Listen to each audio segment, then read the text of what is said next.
આજના વિશાળ વૃક્ષો પૃથ્વી પર ગમે ત્યાં ઉગી શકે છે, પરંતુ લાખો વર્ષો પહેલાં વનસ્પતિઓ જમીન પર જીવિત રહી શકતી ન હતી, કારણ કે તેમની પાસે જમીનમાંથી પાણી ખેંચવાની કોઈ આંતરિક વ્યવસ્થા ન હતી. ત્રિઅંગીઓ અથવા ટેરિડોફાઇટ્સ પૃથ્વી પરની એવી સૌપ્રથમ સ્થળ જ વનસ્પતિઓ બની જેમણે આ સમસ્યાનો ઉકેલ શોધી કાઢ્યો.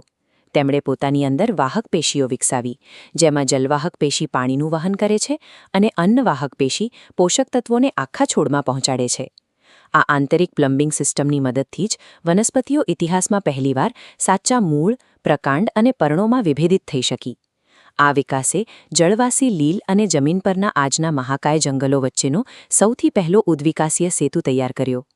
આ પ્રક્રિયામાં સેલાજિનેલા જેવા નાના પર્ણો ધરાવતા છોડથી લઈને હંસરાજ જેવા વિશાળ પર્ણો ધરાવતી વનસ્પતિઓ અસ્તિત્વમાં આવી.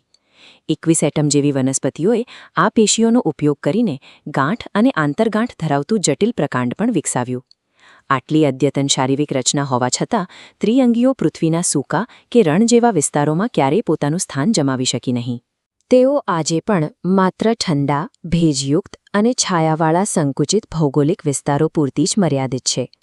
જમીન પર આટલા મોટા ફેરફારો લાવ્યા પછી પણ તેમની ભૌગોલિક મર્યાદાઓ તેમના જીવનચક્રના એક છુપાયેલા તબક્કા સાથે જોડાયેલી છે. આપણે જે મુખ્ય છોડ જોઈએ છીએ તે પ્રજનન માટે સીધા બીજ નથી બનાવતો. તેના બદલે તે પર્ણો પર બીજાણુધાનીઓ ધારણ કરે છે. કેટલીક પ્રજાતિઓમાં, જેમ કે અહીં ઇક્વિસેટમમાં જોઈ શકાય છે, આ બીજાણુધાનીઓ એકઠી થઈને એક વિશિષ્ટ શંકુ જેવી રચના બનાવે છે. જ્યારે આ શંકુમાંથી બીજાણુઓ જમીન પર પડે છે ત્યારે તે અંકુરિત થઈને સીધો મોટો છોડ બનાવતા નથી. તે એક અત્યંત નાના, હૃદયાકારના અને પ્રકાશસંશ્લેષી દેહમાં વિકાસ પામે છે, જેને પ્રસુકાય અથવા પ્રોથાલસ કહે છે. ત્રિઅંગીઓના અસ્તિત્વનો આ સૌથી નાજુક તબક્કો છે, કારણ કે આ નાનકડા પ્રસુકાય પર જ તેમની આખી પેઢીનો આધાર છે. આ પ્રસુકાય પર જ નર અને માદા લિંગી અંગો આવેલા હોય છે, જેમને પુંજન્યુધાની અને સ્ત્રીજન્યુધાની કહેવામાં આવે છે. અહીં પ્રજનન માટે પ્રવાહી પાણી અનિવાર્ય છે. નરજન્યુઓને માદા અંડકોશ સુધી પહોંચવા માટે પાણીના એક પાતળા પડમાં તરીને જવું પડે છે. જો જમીન પર પૂરતો ભેજ કે પાણી ન હોય તો ફલન અટકી જાય છે અને વનસ્પતિની નવી પેઢીનું નિર્માણ થઈ શકતું નથી. ત્રિઅંગીઓએ જમીન પર રહેવા માટે જરૂરી અંગો તો વિકસાવ્યા, પરંતુ નવી પેઢીના જન્મ માટે તેઓ હજુ પણ પાણી પર જ નિર્ભર રહ્યા. આ મર્યાદાને કારણે જ તેઓ માત્ર ભેજવાળા વિસ્તારોમાં જ જોવા મળે છે.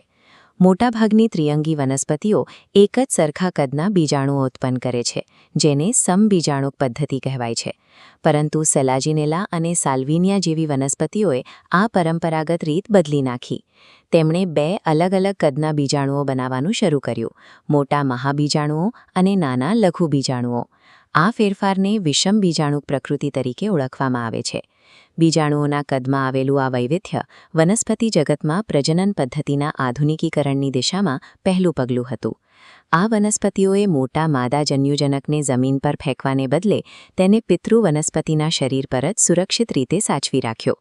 આ ફેરફારને કારણે ફલિતાંડમાંથી નવા ભ્રૂણનો વિકાસ પિતૃ છોડની સુરક્ષિત મર્યાદાઓની અંદર જ શક્ય બન્યો. ભ્રૂણને પિતૃદેહમાં જાળવી રાખવાની આ પ્રક્રિયા બીજ પ્રકૃતિ અથવા સીડ હેબિટ તરફનું પ્રથમ સંકેત હતું. આ પદ્ધતિ સમય જતાં આધુનિક બીજમાં પરિવર્તિત થઈ, જેણે છેવટે વનસ્પતિઓને પ્રજનન માટે પાણી પરની નિર્ભરતામાંથી કાયમ માટે મુક્તિ આપી.